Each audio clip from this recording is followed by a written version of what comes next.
faithfully sharing value, exploring great books from around the world. Hi, this is Sally's Book Corner. Today, I'm bringing you a book titled The Scale of Modernity, Military and Diplomacy in the Two Opium Wars, authored by the famous historian Mao Haijin. In 1842, the Qing government signed the humiliating Treaty of Nanjing with Britain, marking China's defeat in the First Opium War. And for Britain, this certainly achieved its goals of opening treaty ports in China and seizing Hong Kong Island, but it also hoped to force the Qing government to accept the concept of equal diplomacy through this war. However, this goal wasn't achieved with the war's end, ultimately triggering the outbreak of the Second Opium War. For many people, the Second Opium War and the burning of the old summer palace might be the most vivid memories. In fact, the Second Opium War can't be summed up by just the burning of the old summer palace. During this war, to maintain the last vestiges of dignity of the declining dynasty, the Qing government repeatedly negotiated with foreign powers. Behind the ignorance and sorrow, it revealed the huge gap between both sides in fiscal systems, knowledge structures, and diplomatic concepts. To this end, Mao Haijin utilized a large number of original archives from the Qing court. The objective distance between the Qing government and Western powers during the Opium Wars gives us a deeper understanding of these two conflicts. Military and diplomacy are the core issues of this book. Next, I'll start from these two core issues to explore the book's main content. First, how did the Qing government's financial situation affect its military actions during the war? Second, what kind of impact and destruction did the Qing government's diplomatic concepts face before and after the war? Based on the book's content, I'll now answer these two questions one by one. To answer the first question, we first need to understand the Qing government's financial situation. Any war is fundamentally a contest of economic strength. Simply put, waging war is all about spending money. So, how much military expenditure did the Qing government invest in the First Opium War? Based on statistics, Mao Haijin believes the Qing dynasty consumed military expenses of about 30 million taels of silver. However, on the eve of the Opium War, the Qing dynasty's national treasury had only over 10 million taels of silver left, showing that relying solely on government revenue was impossible to afford it. The expenses for this war, and what's more perplexing, is that this huge expenditure didn't play its due role. So, why did this situation arise? To answer this, we need to approach it from two levels. First level, the Qing government's fiscal revenue and expenditure situation.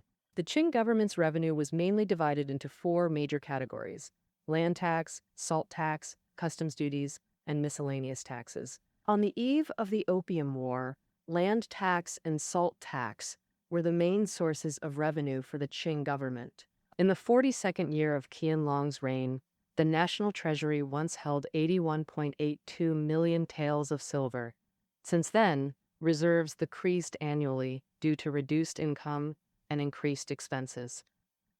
Starting from the Jia-Qing era, land tax and salt tax arrears became severe. Meanwhile, the Qing government's expenditures surged in maintaining troops, disaster relief, and suppressing internal rebellions. The Qing army consisted of 800,000 soldiers from the Eight Banners and Green Standard Army, costing 20 million taels annually. But other military expenses for suppressing anti-Qing uprisings were even more enormous. During the Jia-Qing era, suppressing the White Lotus Rebellion cost a staggering 200 million taels in military expenses. Such massive expenditures quickly exhausted the savings from the prosperous Kangxi-Qianlong era, and the once powerful Qing dynasty began its decline. After Jia Qing's son, the Daoguang Emperor, ascended the throne, his first challenge was increasing fiscal revenue. Ironically observant, interestingly though, Daoguang was frugal by nature. He was poor at financial management. He firmly believed in thrift over revenue expansion. Thus, under this frugal emperor's leadership, the Qing government not only failed to increase revenue, but saw treasury reserves continue to dwindle. On the eve of the Opium War, the treasury held just over 10 million taels of silver. In this situation, the Qing government resorted to selling official positions and extorting merchant donations, barely solving this urgent crisis by absorbing private funds. Meanwhile, Britain's situation was completely opposite, full of vitality. Stimulated by the Industrial Revolution, Britain expanded overseas colonies to dump goods, gradually becoming the world's factory with vastly increased fiscal revenue. And, according to 1840 statistics, Britain's fiscal revenue was £52 million, equivalent to 346 million taels of silver. Numbers often best measure disparities. Now, let's examine British military expenditure. According to British government records, Britain's war expenses in the First Opium War totaled 12.63 million taels. Subtracting the 8.52 million taels, later compensated by Qing, 21 million Mexican silver dollars, the actual cost was just 4.11 million taels. This figure is worlds apart compared to the Qing government's expenditure of over 30 million taels. It's clear that the Qing military's original home field advantage completely vanished. Second level, how much of this patchwork military funding was actually used for combat operations? The crux of fiscal issues lies not in revenue amounts, but in the actual effectiveness of expenditures. Let's first examine Britain's situation. On the eve of the Opium War, Britain's military spending accounted for 20% of fiscal expenditure, with the Navy comprising less than 9%. One could say Britain built the world's most powerful navy at the time, with less than 9% of its fiscal expenditure. In contrast, the Qing dynasty's fiscal expenditure on the 8 banners and Green Standard Army.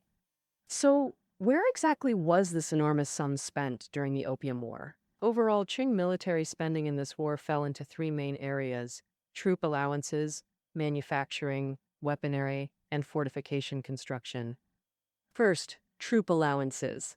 Despite low base pay, cross-provisional operations required the court to provide campaign bonuses and equipment allowances, no small expense. Take campaign bonuses as an example. Campaign bonuses alone amounted to 20,137 taels, averaging 7 taels per person. Throughout the Opium War, over 50,000 soldiers were deployed across provinces. Thus, the court needed to pay 350,000 taels in campaign bonuses. For instance, Anhui had among the highest troop transits, totaling 17,800 soldiers. According to Anhui's records, various transit expenses in the province reached 240,000 taels.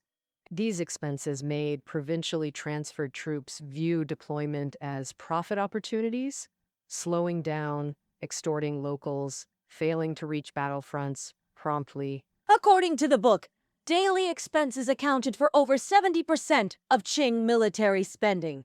Meaning the vast majority of that 30 million taels was consumed as routine expenses. Next was weaponry manufacturing. Long before the Opium War, Qing forces had equipped firearms and cannons, considering them formidable weapons. To strike the British head-on, coastal provinces rushed to manufacture guns and cannons.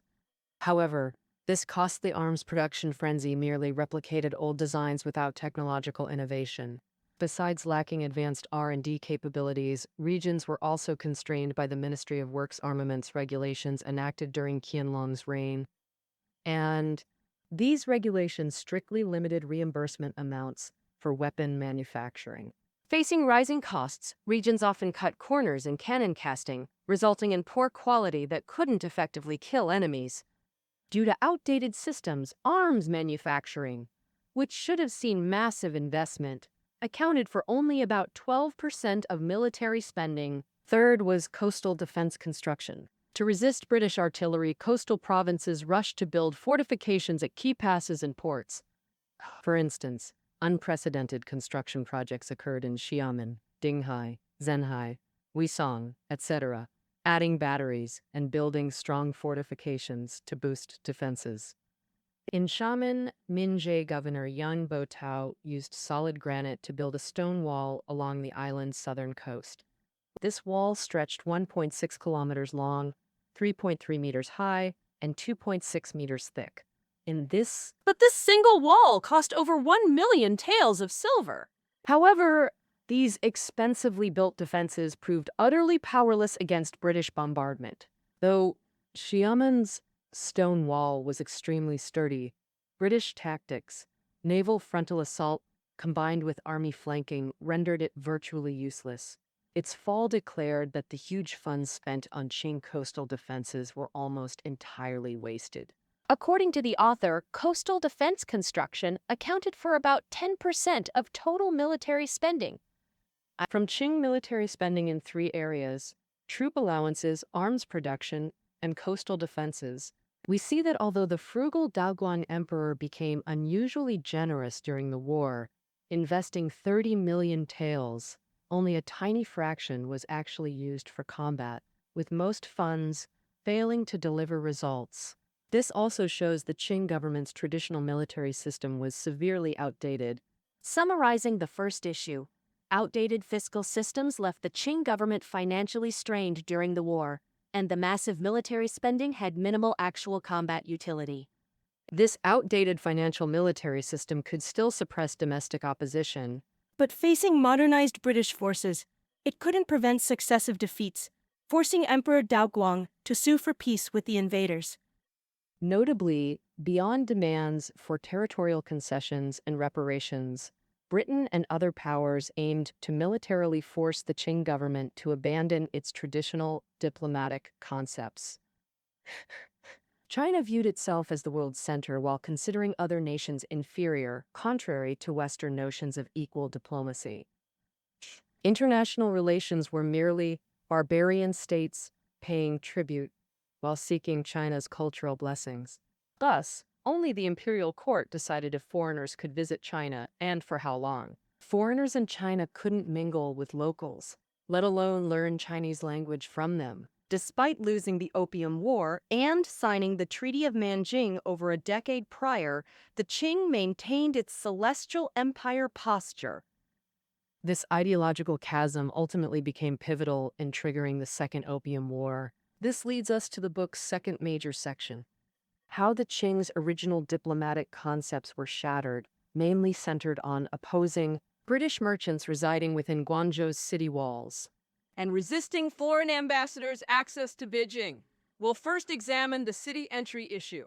Since Guangzhou's opening, Qing authorities, despising the British as barbarians, confined them to port areas, forbidding city residents. The 1842 Treaty of Nanjing's English version explicitly permitted British merchants to reside within city walls. As early as 1843, Britain requested city entry, but faced resistance from Cantonese officials and locals. Thus began a prolonged tug-of-war over entry rights, becoming the famous Guangzhou entry incident in Sino-British relations post-Opium War. Today, since Guangzhou was already open for trade, allowing foreign merchants city residence seems unproblematic. Why then did this simple issue deadlock for 15 years? In other words, what drove Britain's insistence on city entry? And what else? The reason was the Qing government's strenuous resistance. For Britain, city entry offered little practical benefit. Their persistence stemmed mainly from arrogance. As global leaders, Britain saw themselves as a superior race. Thus, China's refusal became an insult triggering British defiance. You won't let me enter the city? Then I'm determined to enter. The Qing government opposed city entry not just to maintain imperial dignity, but also due to psychological barriers between civilized and barbarian. Despising these barbarians, the Qing government believed allowing British residents within city walls was an insult to the Celestial Empire. Therefore, city entry was absolutely unacceptable. Overall, this 15-year anti-entry struggle can be divided into three stages. In 1843, British plenipotentiary Henry Pottinger formally requested city entry from Imperial Commissioner Qing. After the request, both sides engaged in repeated debates. Finally, under British military intimidation, Qing reached an agreement with Britain in 1847. Guangzhou would officially open on April 6, 1849. After receiving Qing's reply, the British breathed a sigh of relief, considering the matter resolved. This was the first stage of the entry incident. On April 1st, 1849, nearing the deadline, Viceroy Xu Guanjing forged an imperial decree in a communique to Britain, claiming fierce public opposition. Using British merchant safety as pretext, they refused again. Governor Ye Mingchen organized militia to confront the British. Receiving this communique and facing Qing-Guangzhou resolve, Britain temporarily suspended its demand. Zhu Guanjin's audacity to forge an imperial decree revealed the vast diplomatic philosophy gap between China and Britain. Britain followed modern equal diplomacy based on treaties, while the Qing acted arbitrarily, maintaining celestial empire superiority. In their view, why honor agreements with barbarians? This was the second stage of the entry incident. In May 1852, Viceroy Xu Guanjin was transferred to suppress the Taiping Rebellion, with Governor Ye Mingchen soon succeeding him. During the Second Opium War, no local official was more infamous than Ye Mingchen. His bizarre conduct, no fighting, no negotiation, no defense, no death, no surrender, no retreat, became dinner table talk. Why did Ye Mingchen behave this way? This still traces back to the city entry issue. In 1849, Governor Ye Mingchen and Viceroy Xu Guanjin successfully resisted British entry demands and received imperial commendation. After this victory, Ye Mingchen tasted the sweetness of subduing the enemy without fighting. From then on, in foreign negotiations, he mainly debated through written documents, but never emphasized force. The brief victory in the anti-entry struggle earned him nationwide honor, yet it also became the rope tightening his fate, preventing British entry. This unresolved plot gradually formed an unshakable belief in his mind. On April 16, 1854, the British officially presented a note to Ye Mingchen, demanding treaty revisions per post-Opium War provisions and reiterating the city entry request. The city entry incident entered its third stage. At this time, Britain's focus was on treaty revision, but Ye Mingchen directed all his attention to city entry. Therefore, in his reply to the British, he continued to oppose city entry while remaining non-committal on treaty revision. His attitude prompted Britain to accelerate the pace of launching war again. In 1856, Britain, America, and France successively demanded treaty revisions from the Qing government again, which became the prelude to the Second Opium War. However, at this very moment, Ye Mingchen's intelligence system made a major error, providing false intel that Britain and France suffered a crushing defeat in the Crimean War against Russia, with the British Queen even forced to seek American aid. After receiving this intel, Ye Mingchen concluded the British wouldn't use force and prepared for endless legal battles. On October 23rd, British forces bombarded the Pearl River forts, officially starting the Second Opium War, until the Anglo-French forces occupied all of Guangzhou. Ye Mingchen always firmly believed Britain wouldn't take serious action over a small matter like city entry, seeing it as mere intimidation. They'd withdraw soon. By January 4th, 1858, the Anglo-French forces had occupied Guangzhou for over a week. Ye Mingchen still worked and received guests at his governor's office, using divination to predict safety in 5 days, ordering the Manhai magistrate to refuse British entry. However, the very next day, Ye Mingchen was captured by British forces and imprisoned in Calcutta, India. 1859. In April, this frontier governor, who saw himself as the Su Wu of the sea, died from hunger strike. If we only look at Ye Mingchen's above performance, it's perplexing. But analyzing his entire anti-entry struggle reveals new insights. For him, and indeed for the government, whether to allow British merchants city entry wasn't ordinary diplomacy, but a vital matter of maintaining the civilized-barbarian divide. But for Britain, city entry was crucial for forcing Qing acceptance of equal diplomacy principles, absolutely non-negotiable. Thus, force became the inevitable solution to diplomatic deadlock. Interestingly, while Yiming Chan's Guangdong officials fiercely resisted city entry, Emperor Xianfeng in distant Beijing waged a larger anti-entry struggle that was resisting foreign ambassadors residing in Beijing. Today, exchanging diplomats who present credentials to host nations is routine international practice. But to the Qing government, this threatened the Celestial Empire's dignity. A life or death matter. The Qing government resisted this at all costs. Ambassador residency became key to escalating the Second Opium War, though history largely forgot its role. Political foundation politics never acknowledged equal nations, only hierarchical rituals. Though established by ethnic minority conquerors, the Qing maintained Confucian and tributary systems, refusing to recognize peer states. This fundamentally clashed with Western modern equal diplomacy. As Western capitalism expanded globally, nations sought formal ties with China through probes.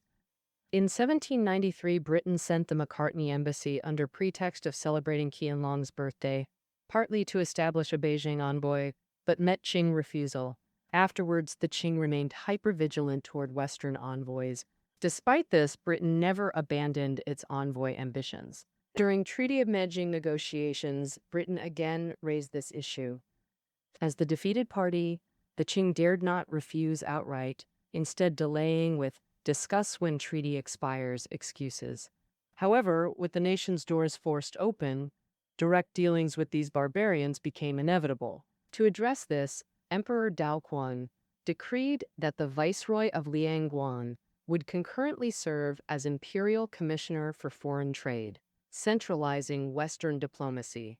The central government dumped all diplomatic responsibilities onto the viceroy, dramatically transferring imperial authority to a local official. Emperor Daoquan established the viceroy as a firewall between himself and foreign powers to avoid direct contact. For foreign powers, this relay system proved inefficient and unresponsive, severely hampering their operations. Attempts to bypass the viceroy and engage Beijing directly were rejected as against protocol, forcing them back to Guangzhou. Though furious, they were powerless, until an opportunity arose. The Treaty of Wangjia stipulated treaty revisions after 12 years. On April 16, 1854, Britain formally requested revisions from Viceroy Yiming Chen, first demanding a Beijing envoy. Similar demands from America and France were categorically rejected by Ye. Imperial backing likewise dismissed these requests upon receiving Ye's memorial. The tripartite revision effort failed, igniting war. In May 1858, Anglo-French forces captured Tianjin, threatening Beijing. Facing crises, Xianfeng sent commissioners to Tianjin, agreeing to most demands: tax cuts, new ports, and indemnities. But he refused to yield on ambassador residency. In his worldview, why would trade-focused barbarians obsess over this? He neither knew nor cared to know. What did foreigners truly want by residing in Beijing, even meeting him? Under military threat, Xianfeng ratified the Treaty of Tianjin. Though the treaty explicitly permitted Beijing envoys, this provision deeply troubled him after reading the text. To cancel ambassador residency, Xianfeng proposed an astonishing trade: complete tariff exemption for Britain. In other words, Emperor Xianfeng planned to trade what we now consider China's paramount national interest: tariffs, for the internationally accepted practice of resident ambassadors.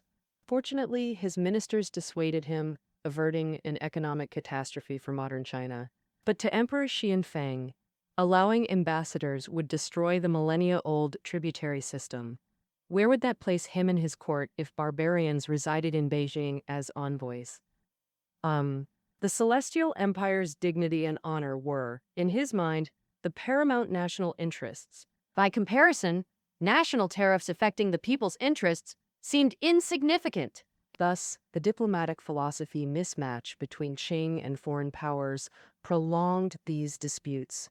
After signing the Treaty of Tianjin, Qing demanded British or French representatives ratify it via Beitang, but they forced entry through Dagu, drawing Qing artillery fire. In retaliation, Anglo-French forces captured Beijing. Emperor Xianfeng fled to Chengde Mountain Resort. Under foreign bayonets, he agreed to all ambassador residency terms. The tug-of-war over ambassador residency thus came to a reluctant close. But new troubles arose. International custom required new ambassadors to present credentials to the host nation's leader. Per regulations, envoys would use Western etiquette, not Chinese kowtow, when meeting the emperor. The so-called Western etiquette, bowing, was to Emperor Xianfeng an immense insult to the Celestial Empire. Foreign powers refused to concede, leading to prolonged negotiations over whether Xianfeng would receive envoys. From Qing Day, Emperor Xianfeng closely monitored negotiations. To evade the audience, he even contemplated fleeing to Xi'an. Though Anglo-French forces withdrew from Beijing, he delayed returning until his death on August 22, 1861, never revisiting the capital. This emperor, whom Mao Haijian called the ill-fated son of heaven, preserved his dynasty's final dignity in this near-tragic manner. After Xianfeng's death, the young Tongji emperor succeeded him, with two empress dowagers ruling behind curtains, leading foreign powers to temporarily shelve this demand. 1873. On February 23, Emperor Tongji formally assumed power. Thus, the resident ministers in Beijing recalled their unfinished mission to have an audience with the emperor. Given their repeated requests, on June 29, Emperor Tongji received a joint delegation from 6 nations including Japan and Britain, accompanied by ministers of the Zhongli Yamen. At last, the foreign powers' persistent goal of stationing ministers in China and meeting the emperor was finally achieved. Interestingly, they later discovered the audience occurred not in the imperial palace, but at Ziguangge Pavilion in the Western Gardens, traditionally where emperors received tributary envoys. Now let's summarize the second issue: resisting British entry into Guangzhou and opposing foreign ministers. These two events, opposing minister residency, seemed separate but were closely linked. City entry was the prelude to capital residency. Broadly speaking, opposing minister residency was a larger-scale anti-entry struggle, reflecting the Qing government's rigid adherence to the traditional tributary system. So what's this? This was the final battle to preserve the Celestial Empire's ideology, showcasing the painful conflicts when a traditional dynasty clashed with international equal diplomacy norms, becoming the ultimate measure of diplomatic divergence. At this point, we've covered the book's main content. Connecting to our initial questions, let's briefly summarize and look ahead. The history of modern China. In fact, there was an underlying trajectory: modernization. Of course, this modernization wasn't China's autonomous choice, but progressed under pressure from foreign military might. Using the military and diplomatic dimensions of the Opium Wars as a yardstick, this book measures the vast modernization gap between China and the West. However, facing this gap, the Qing government wasn't passive. Some began acknowledging Western advancements and gradually implemented adaptive measures. This was the famous self-strengthening movement. Militarily, officials championed learning barbarian skills to subdue barbarians, actively adopting Western technology to enrich the nation and strengthen defenses, e.g., training modern armies and sending students abroad to study military science and weapons manufacturing. No. To support military industries, they also established civilian enterprises, stimulating domestic industrial development. These efforts were the Qing government's attempts to narrow the military gap with the foreign powers. Second is diplomacy. After the Second Opium War, Western ministers gradually took up residence in Beijing. The Qing government was forced to change its traditional worldview and gradually accept the principle of equal diplomacy prevalent in Western society. In 1861, a foreign affairs office called the Zhongli Yamen was formally established, and in 1875, the Qing government dispatched its first envoy abroad. These were practical manifestations of the barbarian civilized concept being overturned and giving way to the notion of equal diplomacy. However, Could this simplistic approach of grafting modern science and technology and equal diplomatic concepts onto a traditional autocratic dynasty truly achieve the goal of enriching the nation and strengthening its military? Right. The outcome of the Sino-Japanese War for the Qing dynasty provided a timely answer to this question. All right, that concludes our interpretation of the scale of modernity for you. Keynotes are below the audio. See you next time.